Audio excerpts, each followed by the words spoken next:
And then they're like, I know, why don't we build a volcano? We've got some leftover rocks and everything.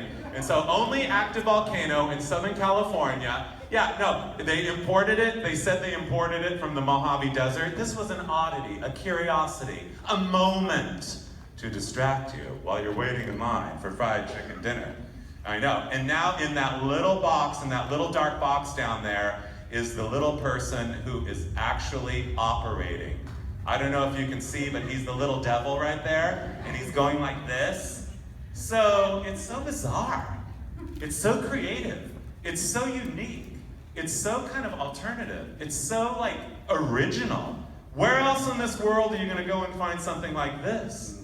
This is like a little bit of fantasy. It's a little bit, it's like, it's just, I know. So already Knott's Berry Farm is developing into this place where people are like, this is like nowhere else.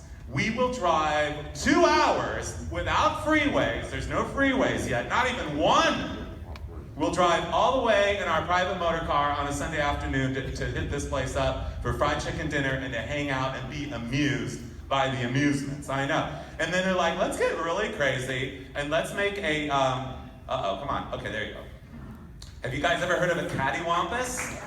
Yeah, the cattywampus, the legendary, iconic, landmark cattywampus. There is, this is like basically a piece of wood with a few branches on it or whatever, and they put like a face on it or whatever. They call it a cattywampus, and they placed them around and everything in the gardens and everything, and it was all like, oh, look, there's a cattywampus. Oh, cattywampus, I love cattywampuses. And this is the 1930s where there were no cattywampuses anywhere, except here. This place is unique.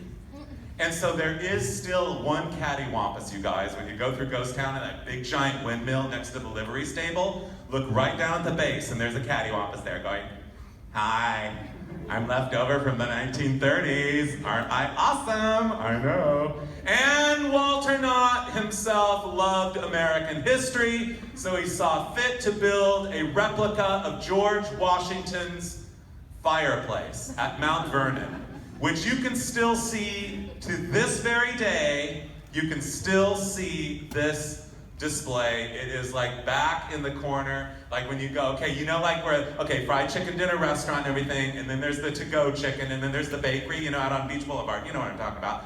And then the next is that big giant gift shop or whatever, and then like where they sell the fudge and all that. Oh, fudge, no, watermelon, my favorite. Anyway, I mean boysenberry, oops.